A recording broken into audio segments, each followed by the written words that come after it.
Good afternoon, Facebook. This is Debby Enoe from Teacher Success Coach.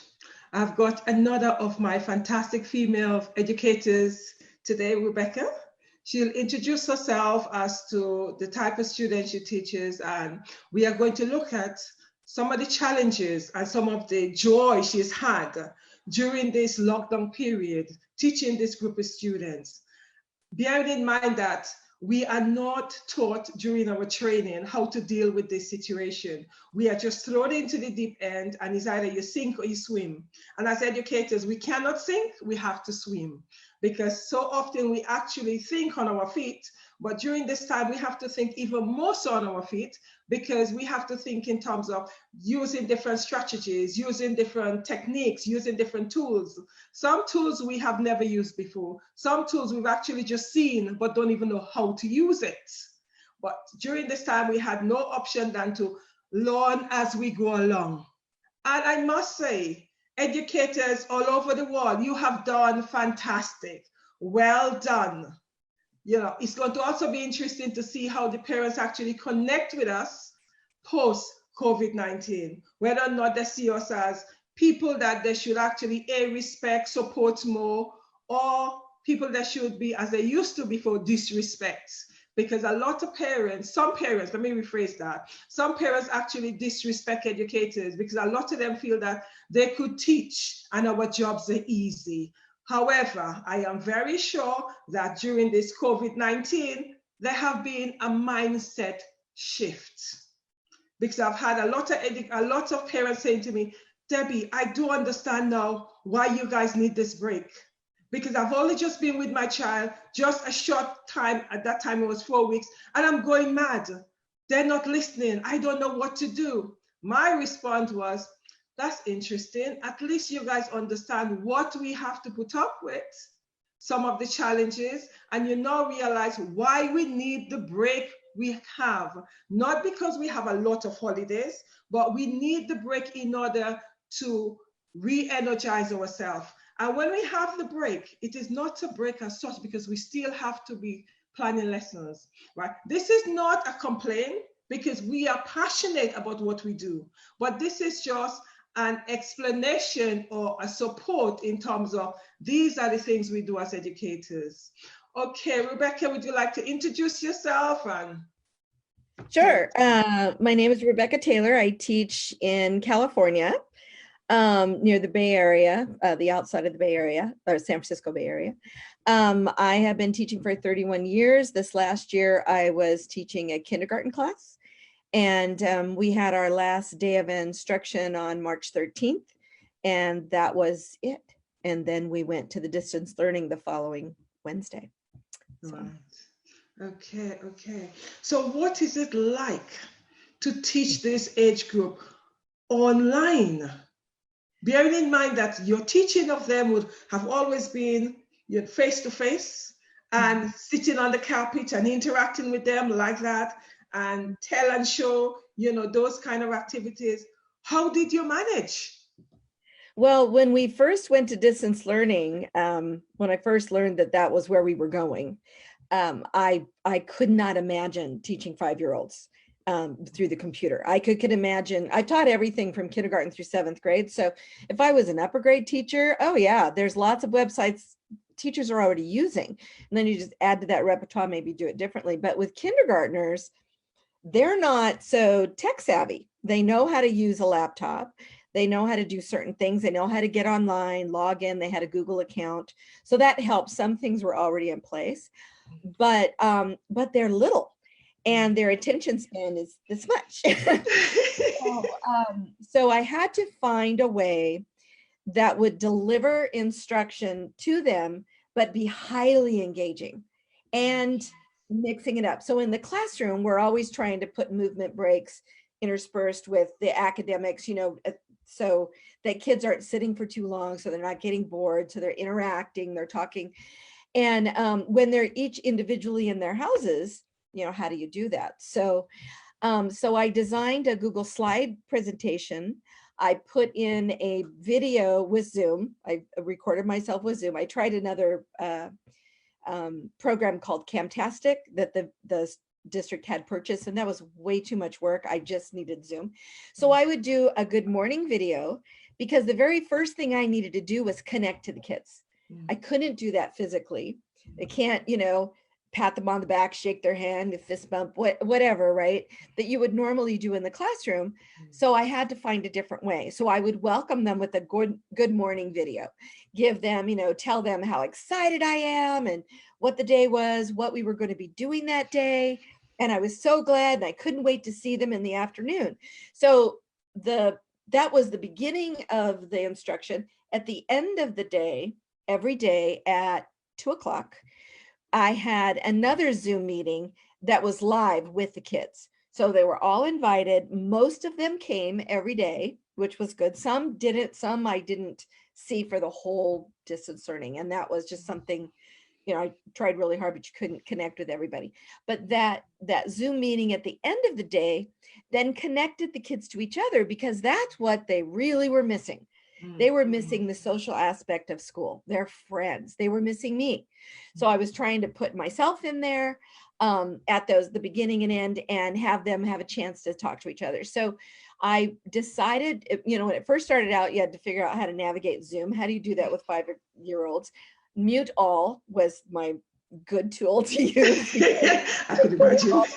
They didn't know how, so mute all. And then one by one, I would have a topic.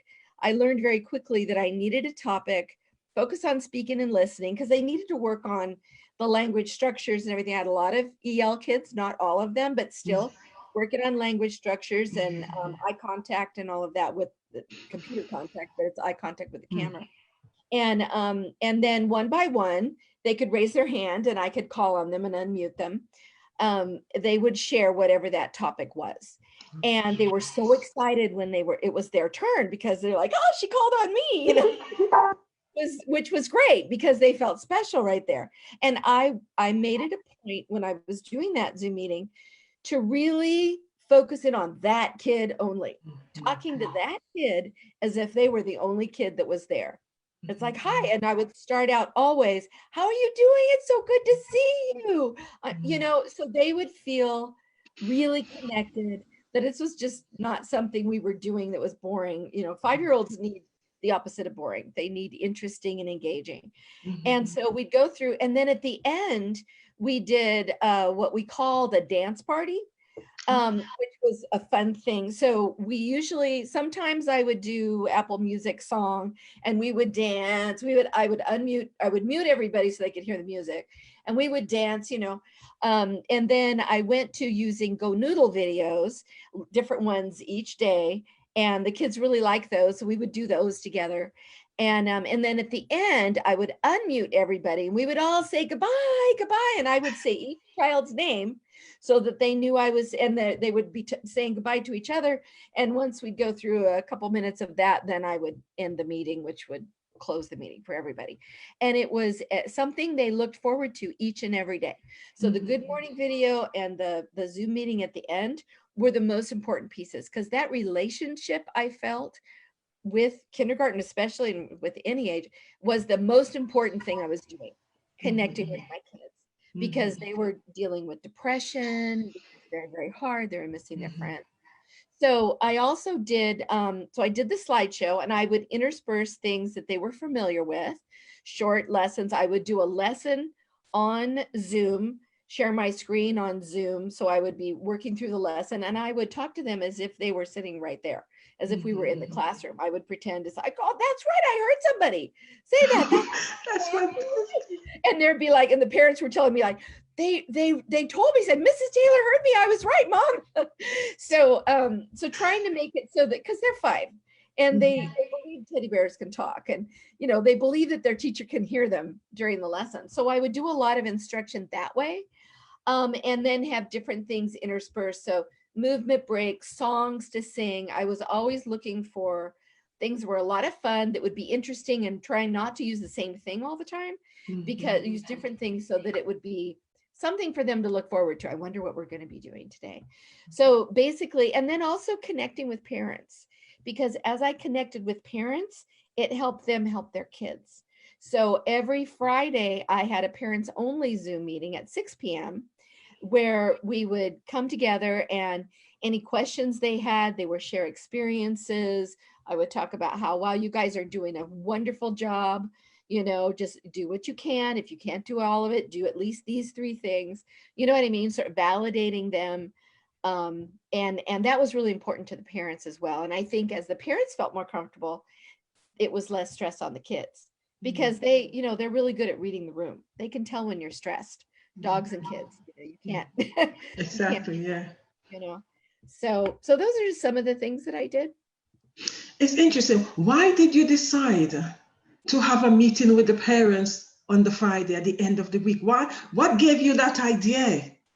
Well, I feel very strongly, even just in the regular classroom and the regular school day before all of this, right, that it's really important to connect with your families. And that whether that's by phone or in person or home visit or whatever it is you have to do, connect with your families so that they know you as a person, and they have a place to go that's safe to ask questions. Because sometimes parents, they all want to do the right thing. I haven't met a parent that didn't want to do the right thing by their child, right? But oftentimes they don't know what that is.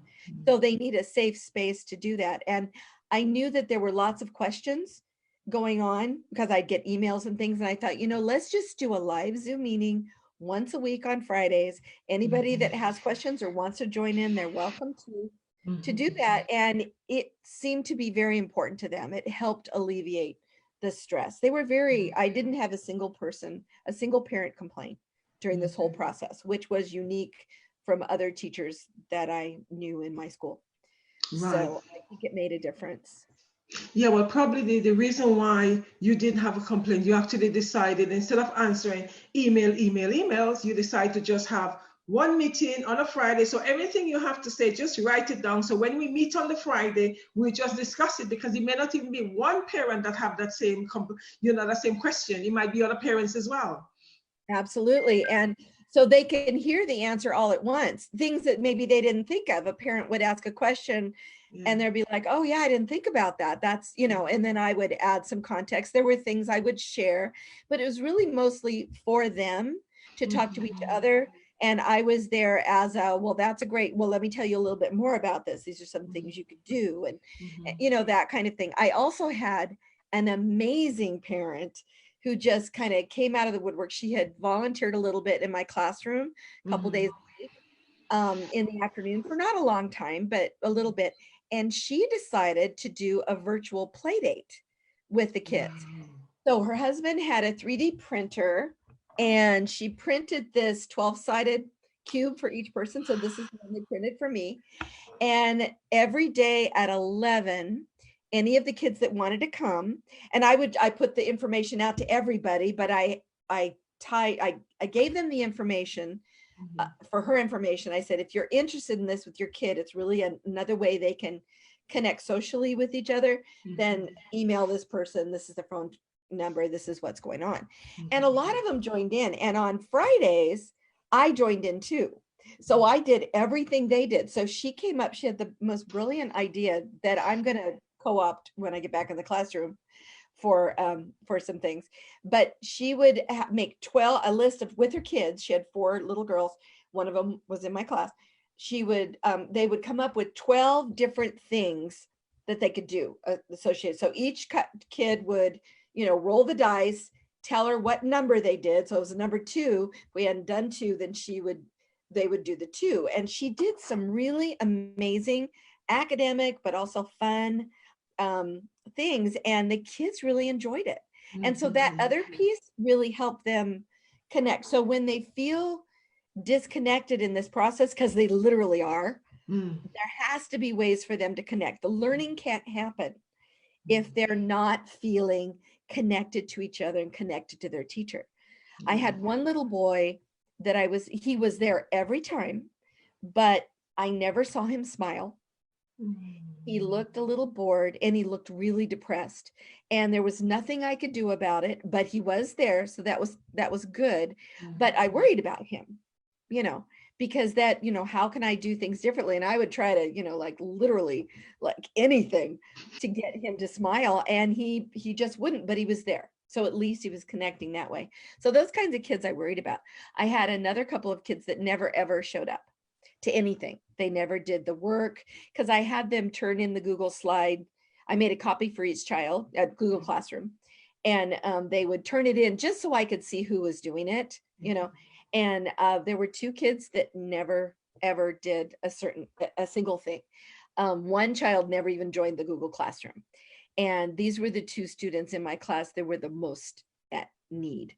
So, you know, trying to call the parents, trying to connect. I even asked administrators to try to connect.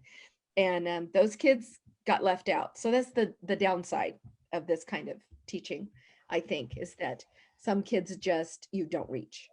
Yeah. Whereas in the classroom, you know that 9 out of 10 times they'll be coming to class, and you will be able to directly find out what are some of the challenges they're experiencing at home. Whereas with this online, you cannot go and find them. You don't even, know what's happening. Yes, That's the thing. In terms of all of them turning on the cameras, did you find that they all were eager to turn the cameras on? Yes. They were very eager. And it was fun to watch their faces as I'm focusing in on the one child talk. I'm seeing kids looking up their nose, and I mean, let all that go, because I'm like, you know what, they're 5 years old and they were sitting. It was kind of miraculous that they were sitting that long, waiting was their turn. So that was kind of, and if they could sit there and the worst they did was, look up their nose, I was fine with that. They were 5 years old, so it was their turn. They came alive, and we're doing it. So it was great. Yeah, because in the classroom with the family, when they're sitting, they'll still be fidgeting, they'll be turning it wrong, right and wrong, because I also used to teach this age group as well. So they were doing everything except paying attention. They'll be playing with a thread on the floor, all of that. So the fact that you're actually having them on Zoom and all they're doing is just looking up their noses, that's a plus. It's pretty. But in the classroom, you got all your tools and your tricks of bringing everybody back together. You can tell when your kids need to move, and you need to, like that thinking on your feet. We did it before with the distance learning, but you do it every day as a teacher. But I couldn't do that with them. I couldn't stop the kid from talking and just go and correct the other kids, saying, okay, now remember, Zoom is like the classroom, sit up straight. That was not going to happen. And it was going to be a big old time hole and not fun. So I just let that go.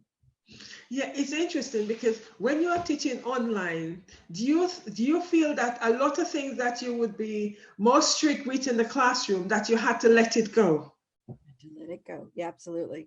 Yeah, and that kind of thing especially. And then also just doing the work, turning it in. We had Google Classroom, like I said, and they had to turn in the slideshow.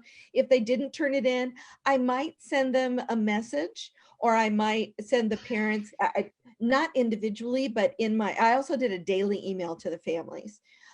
Daily email, it was required by the district, I think, to prove that we were making this attempt to connect, tied to funding. Right, that we were connecting with each family, giving them the opportunity, and then we could continue to receive the funding as if they were sitting in the seat, kind of a thing.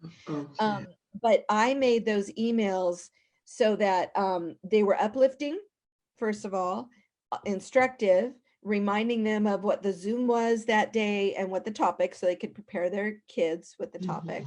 And then also, if there were problems where kids weren't turning in work or weren't showing up at the Zoom call, then I would say, make sure that when your child does the slideshow, even if you don't do every single slide because you don't have the time, make sure they turn it in. So I kind of know who's participating and who I might need to, connect with further. So I tried to put those very generic reminders so parents didn't feel like I was calling them out necessarily, or feel like they were individually failing, because it was really important that the parents don't feel like failures. Yeah, thank you for that. Another thing is, in terms of enjoyment, how did you measure A, that learning have taken place, and B, in terms of enjoyment? Well, the topic each day had different topics. And so the writing was always, they did writing. One slide was just about writing. So I had done a lot of interactive independent writers workshop in kindergarten before the shutdown, because that's my passion is writing. That's my training is in literacy, but especially writers workshop. So we were working on that. I was able to build on that in the distance learning. I was able to do lessons for modeled writing. I could model the rules and remind them of the rules. Now remember, good writers do this. So I had an anchor chart I would share, I would add to it, talk to them as if they were sitting there. And then the expectation for each child, believe it or not, was 3 sentences a day. Now, if they couldn't do 3 sentences, I didn't go back and say, hey, you didn't do 3 sentences. I was happy with 1. But they were reaching for 3, and it was on that topic. So I could see the learning in the writing. For instance, the last 2 weeks of school, well, that was last 3 weeks, but 2 of those weeks, we did a unit on ocean animals. So the essential question each day was the same essential question: what animals live in the ocean? So each day we would focus on one animal. So I would do an instructional slide just about sea turtles. And I found this material that I could talk through and everything. And then the writing was nonfiction writing at that point, and they would write 3 facts about sea turtles and draw a picture, a realistic picture of a sea turtle. And you could tell when you looked at that whether they had fixed it. They also, during the Zooms, during that 2-week period, their sharing was also about the sea turtle. So I could see, and they were learning a lot. It was kind of amazing because the learning that they were doing that I was seeing was more than I would see in the classroom. Wow. That was the next question I was going to ask you. Yes. Yes, they were retaining it.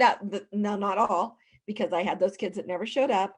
I had a couple kids that didn't quite do everything, but for the most part, most of the kids were showing depth of knowledge and retention of knowledge. So at the end of the unit, they all did a some sort of 3-dimensional something, like a diorama, or they could do a picture or a painting. Most of them did some sort of dioramas of the ocean animals, showing realistic size related to each other and what animals and what was around them. So if they did an ocean bottom that had to have, couldn't have, a unicorn in there. So I had done a video just showing them ideas from, Google Images, all the different ways of showing their knowledge. And then that last Zoom meeting, that last day, they shared their project. And they had to talk about the animals that were in it, and it was incredible. They knew exactly what they were talking about. They remembered the facts. They would state the facts, and they were really excited about it. They were really excited. They did it with their families. So I said, this is with your families. You can't really do this by yourself. So everybody can join in and have fun doing it.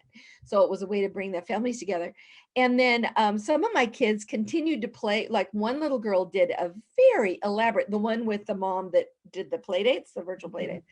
She did a very elaborate Lego build. So she had the top of the ocean, and then on a table, and below that was under the ocean. And she had all of that, and she continued to play with it even after we were done. And her mom had texted me, because one day shortly after, she was trying, so her little sister, who is I think 4 or something, 3 or 4, she was teaching her. They were talking about the different animals, and she was correcting her. She says, no, you don't know about this animal. This is this. Just, you need to watch. So she told her mom, she says, you need to have, I forget the kid's name, you need to have her watch the videos that Mrs. Taylor did so she can learn the real facts. So it carried on beyond that. And then in other ways before that, I could see it in the sharing, I could see it in the writing, and that's pretty much it. You couldn't have kids turn in, like, we didn't do worksheets. Not every parent has a printer, so we couldn't require that.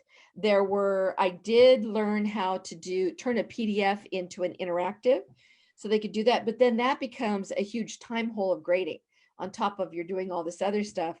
And I had to figure out, what was worth them doing versus is there another way to do it? that won't take as much time on either end. So that was always something you were trying to, I was trying to balance out during this, whole process. Thank you. The other thing is, you say you did videos. Mm-hmm. When you did videos, was the video specifically about whatever lesson you were looking at? Absolutely. So the video was on the specific lesson. So in the ELA curriculum, there are word work, phonics, there's a lot more, but I tailored it down to just the word work and phonics. And we found on Teachers Pay Teachers, a teacher had put together a slideshow of each lesson from our curriculum, and it directly matched, because I wasn't sure about that at first. I would check the curriculum and see what it said, and I was like, oh wow, no, that's there. So then what I would do is I would take those slides that I was going to focus on, save it separately, share my screen, do a Zoom, record the Zoom, and walk through, because as you clicked through the slide, it would show up the different things. We always did those in the classroom too, so it was very familiar, but we did them whole class. And this way, like one of the things, so for sight words, once a week, there was a sight word race. So that we'd say the 2 sight words are on little cars, and then they would pick their sight word, and in the classroom, this was their favorite thing. They would pick which one they wanted to do, and whichever one got over the finish line, and then it would have 2 more sight words. So it was repetitive. They were choosing between the 2. We were reviewing, and we would do that as well. And I'm like, so I'm doing the slide. I'm like, go, go, go. Oh man, like one. If you got like, then you won. Let's do another one. So it was as if I was sitting in front of them, as if we were in the classroom, but still using the curriculum, still the phoneme segmentation and blending and all of those things that we teach, letter identification, all of that we teach in the classroom. This particular vehicle, in the very beginning, I just had the slides in there. So the kids were supposed to click through. Well, the parents didn't know what to say. And so after the first week or so, I told the parents, I said, I've decided I'm going to do a Zoom. I'm going to record myself on Zoom and do the lesson. That way, that'll take because the kids were usually sitting beside their parents. Their parents were also working from home, a lot of them, and they were sitting there. So they were keeping but they're not teachers. They don't know the language that goes with phoneme segmentation and a digraph, those kinds of things. They don't know what to say. So I took the slides out, and I would just have the intro slide, and then I would have my video linked to that slide. So when they clicked on it, it would take them to my YouTube channel, and go through it that way. So, and the parents told me the kids were totally doing it. They were listening, they were answering. So what do you think? And they would talk. So they really were responding well. And because they didn't have so I had 23 kids, because they didn't have the other 22 kids distracting them on the carpet, because they can't sit still, they were really more focused. And it was, I think it was, staying with them. They were remembering the skills and using them more. The writing took off. The writing just took off. What they were doing at the end of this whole pandemic, distance learning, was amazing compared to where they started when we were doing it in class. And I think it was because of some of the lessons that I had done. So, So for you, in terms of teaching online, your students actually excelled. Yes, they did. Most of them really excelled, went far beyond kindergarten expectations. They did a great job. I also used RazKids, which I had given kids. I don't know if you know about that, but RazKids is a website through Reading A to Z, Learning A to Z, that is a place where students can log in, and they have access to thousands of books, audio books. They can listen to it, they can read it, they can take a quiz once they get to a certain level. The first few levels, it's not appropriate. There's not much to comprehend there. And so they had access to that. And that was a daily slide expectation. And then on the RazKids website, when I log in as a teacher, I can give them individual messages. They get stars, like points that they can spend on their avatar, and buy planets and alien plants and aliens and robots and things. And that was very motivating. So it kind of gamified the reading, but it gave them, so as a parent parents have a very hard time finding books that are appropriate for their kids to read at home, right? Because they don't know what level the books are. It doesn't say, and even then it's the publisher's opinion, right? Not, it's sometimes an interest level, not an actual reading level. They don't know how to pick them. They don't know, they read with the kids and they oftentimes will correct them as they're going, where the kids are like, this is no fun. You know what I mean? Instead of what a teacher would do is like, oh, so I noticed right there, can you read that sentence again? So, oh, good job. So that time you said them, and this time you said there. How did you know that was that? You know, you could do that. So I could take the books and I could do a lesson with a book, because I can do a projectable and then do a Zoom of that. And I could do that. I could do individual things. I didn't go that far because it was just so tiring. And I was getting, so I knew that that would have been very effective for kids. I didn't do it like the small group with guided reading. Some teachers tried that, but then they didn't do a lot of the other stuff. And I just thought my time is better spent doing the things I know I can do and do well, that are being well received, that are doable by the parents. Because if you make it, I know that some of the teachers would make it very ambitious, their slideshow, and it was a lot of verbiage and not links and things like that. And the parents look at that. I was getting overwhelmed looking at it. And so I'm a teacher, you know, so I knew that I had to do things a little differently. And they did some individual Zooms throughout the day with small groups. I just didn't have the bandwidth to do that. So this was good. But my kids, the reading, because I could look at the data. So when they took the quizzes, I could see what skills were in there, and they weren't just surface skills like Accelerated Reader will do, and some of those other programs that are out there that are just surface comprehension, not the deep comprehension. There were deeper questions in there, and I could see what they had answered. I could see what skill they might need. I could get back to them. And so it was helping me target. I was gathering data. And also I could assign them a running record. I could assign them a book, a short book to do with that, where they would do it online with the audio.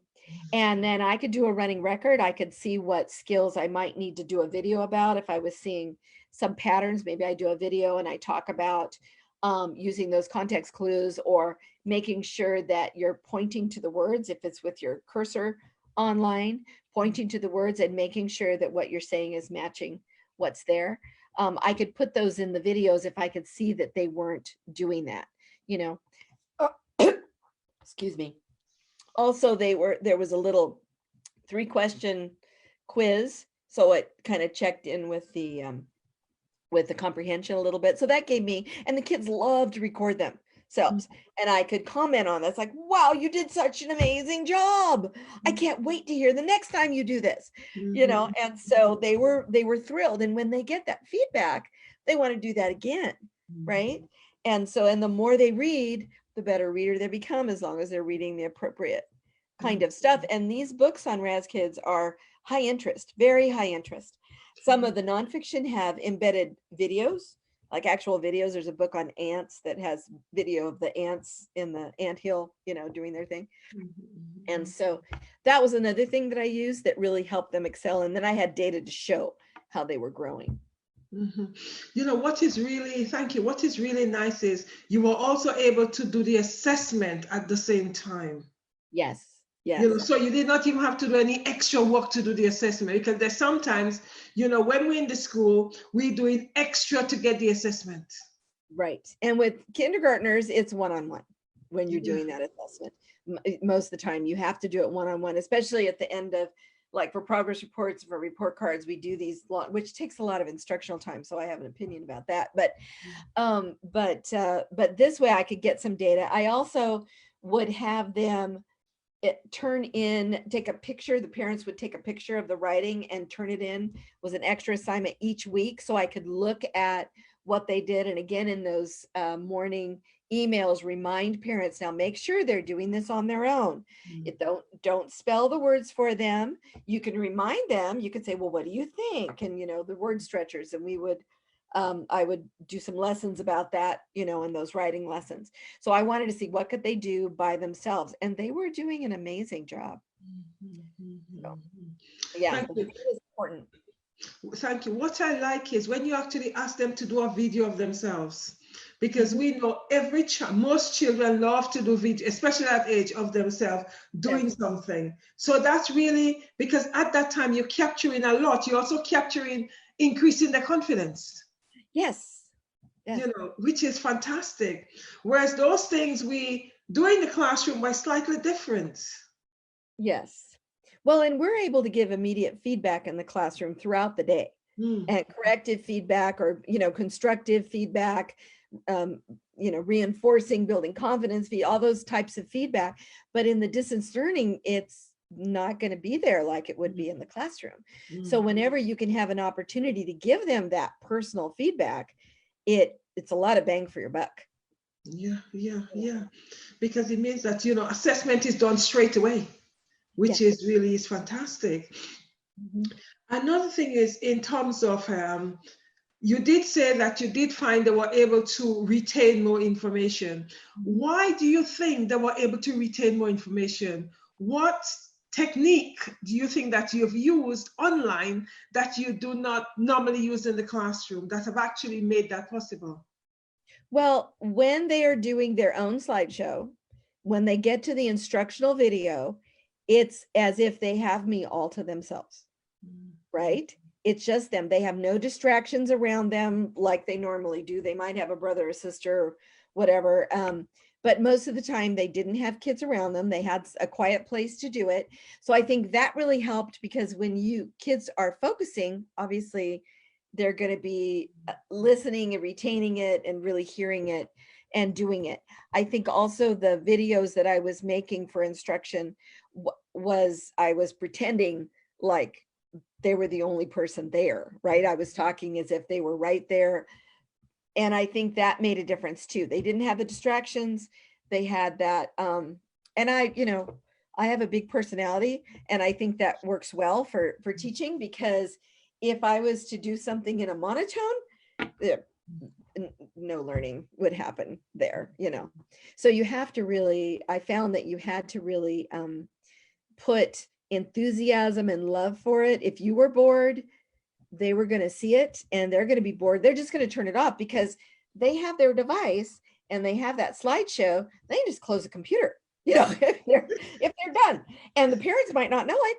You wouldn't know it because, they're not there. So the better that I can make that engaging, for them to feel like really it's just you and I, kid, that I think made a big difference for them. That's interesting, because you see, I've had people on the show that have been teaching other groups. I have not had anybody teaching such a young group. And it's really interesting to see, although we know in the classroom, we constantly have to be engaging them. It's really interesting to see some of the techniques that you really had to find in order to use to ensure that these 5-year-olds are engaged. Because as we know, they switch up very, very quickly. What I also find when I was teaching 5-year-old, you really have to be an actress. You're constantly acting. You do. You constantly have to be doing that, or else you just lose them completely. That's right. That's right. Okay, thank you very much for that, Rebecca. Have you got anything else that you want to tell us? Not that I can think of. I mean, I know everybody out there is probably wondering what the reopening of school is going to be like. I know some places, some countries have reopened already. And it sounds like this distance learning model is going to be a part of the reopen somehow. At least for this year, it's going to look different. So I think during the summer, when you have the time, if you can get to know some of these platforms, because there were some platforms that the district shared with us that I wanted to use, but like I said, I didn't have the bandwidth. I couldn't, like Flipgrid was something that you could use even with kindergartners and with older kids. And so some of those tools that we've used in the distance learning will also go into the classroom next year, or be whatever like flipped learning model you might be able to use for the kids. because maybe they're not going to be there the whole school day, kind of thing. So I think teachers out there, just, keep the faith, because we're doing a fabulous job. We went in with no training. We didn't have a single preparatory thing. We just jumped in the pool and hadn't had a single lesson to swim, and we had to figure it out, and we figured it out, and we did it.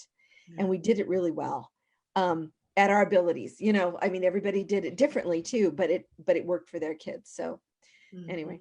Yeah, thank you. What tips would you actually give educators who are teaching kindergarten children, in terms of, you went in there very cold, you did not even know, what to do, etc. You actually learn it on the way. So through this learning by trial and errors, what tips would you actually give to any educator who is now teaching this age group and figuring out, okay, how could I make it as engaging as I possibly can to ensure that I've got these children with me when I'm teaching them? Well, are you talking about just in general in the classroom, or? Well, I'm looking at it in relationship to this online teaching. Okay. So I think number one, you have to look at what's most important. It's just like we do with the standards. We figure out what do these kids need to learn with. You probably will not be able to teach everything that you would normally teach in the classroom online. So you have to figure out what is most important, and then focus on those things. You can't make the lessons very long. They have to be short.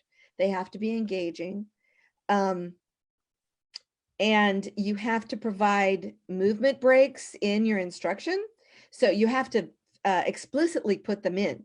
So if you're doing a lesson online with a group, maybe you kind of make a note that when you see the kids wiggling on the Zoom, maybe that's what you're using, then you have something already picked out for if they're wiggling. I'm going to share my screen. We're going to do this 3-minute go noodle, and then we're going to get back down to work. So you have to really read your audience on the screen and have those things planned ahead of time.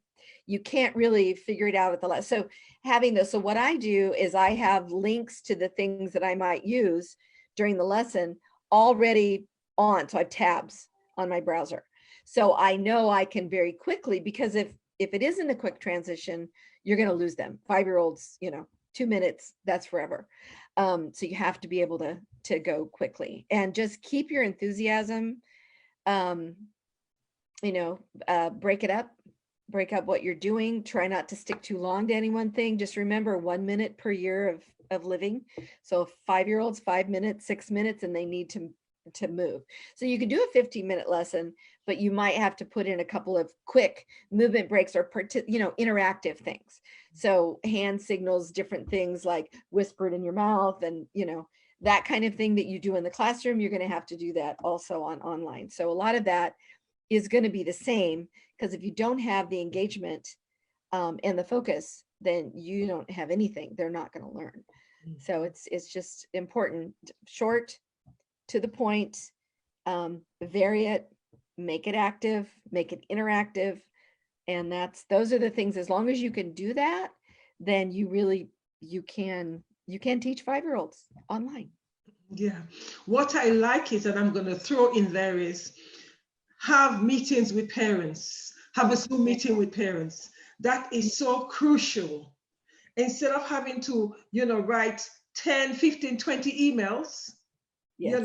in terms of one meeting with parents at the end of the week. So you give them all updates. Right. Well, and because, they don't have time to read all those emails. Even as teachers, we get lots of emails. And I don't know how many times that I did not read that carefully. I did not see that particular point. And the parents, they don't know educational jargon that we might put in there. Just make sure your child is doing whatever, and they might not know what that means. That you need to have an expeditious way of getting that information to them.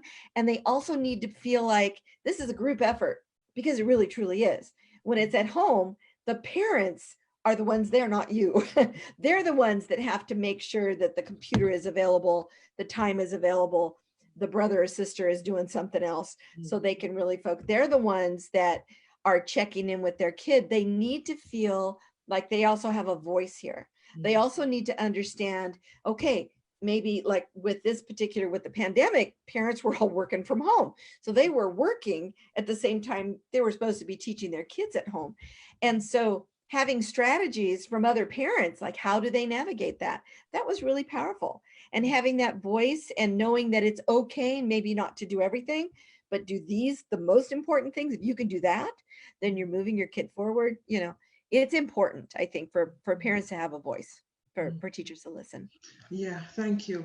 In terms of when you actually parents engagement, one of the things I found in terms of parents evening, that's something always been a struggle in terms of getting parents to come to parents evening. Do you feel that the fact that you were doing something on Zoom, you feel that you had more of a parents evening there than when you were actually doing normal situation in the school, where you're trying to get parents to come to parents evening? What's the difference you've actually identified? Well, with these Zoom meetings with parents at the end of the week, they're not private. So they can't ever take the place of an individual. Like, for instance, if I had to do distance learning for the whole year, I would have to have parent-teacher conferences. So they would have to be one-on-one. I would have to have, 23 Zoom parent-teacher conferences. So they would be private because you can't really talk about individual kids like that. You can't share the data and all of that. So that's a big difference. The online is a lot easier for parents usually to do. They don't have to come all the way over to the school. It might be something we try to do in the future to get more parent involvement. I know in areas of poverty that sometimes is a struggle, but I know that that districts are trying to get one-to-one devices for every child. So my kindergartners had one-to-one devices. If they didn't have a computer of their own at home, or the parents didn't have one, we provided one. If they didn't have internet, there was a partnership with one of the cable companies to provide that, so that then they can have those opportunities to check in individually, and it could be at different times. So when you're doing parent, like you say, parents' night, parent-teacher conferences is what we call them. And if you're doing that, you're usually doing it in the evening. That doesn't always work for everybody. Some people just can't get there. Now, yes, in the United States anyway, companies have to allow them the time, but it just doesn't always work out that way. They worry about some, losing their job or losing the productivity, those kinds of things. So the way you can make it easier, and online could be easier, but it is different because it has to be one-on-one either way. With parents' night, parent-teacher conferences, you can share, like we have back to school night at the beginning of the year. So talking to everybody at once, you can do that online if you have to. And the open house is a little harder. I don't know. We didn't have one this year, so I'm not quite sure how. At the end of the year, we usually have, I don't know how it is in the UK, but we have a big, so the kids come in and show their parents what they learned. They walk around and we display a lot of stuff. We couldn't do that. But on the other hand, with distance learning, the parents are seeing all that stuff because they're doing it at home, so it's right in front of them. So maybe that's not as big of a deal. Does that get to the heart of your question? Yes. Because I just wanted to see in terms of, parents' engagement with teachers when they're actually in the classroom to when they're actually having it on Zoom. And it's interesting because it would actually make a difference to me as an educator if parents, we call them parents' evening, if parents' evening are online. It means that I do not have to stay in the school until 9-10 o'clock. Yes. 9:30. Yes. I don't have to stay 9:30. So it means that I'm okay to leave earlier because I don't have to stay 9 o'clock or 8:30 or any of those times. It means that I could come home and just do a Zoom, and we know we're going to get the parents because the parents do not have to find any excuse not to come. Right. Exactly. Yeah, absolutely. Because that's one of the most challenging things, getting parents to become partnership. To work in partnership with us as educators. It is so challenging because we know they have various issues going on with their, their own life, etc. But I do feel that if it is online, it's more likely to happen. So that is something really, really need to be thought of. And as we both know, in terms of school really is going to be changing the way they actually do things. This this pandemic have actually put a mirror in front of the education system. Absolutely.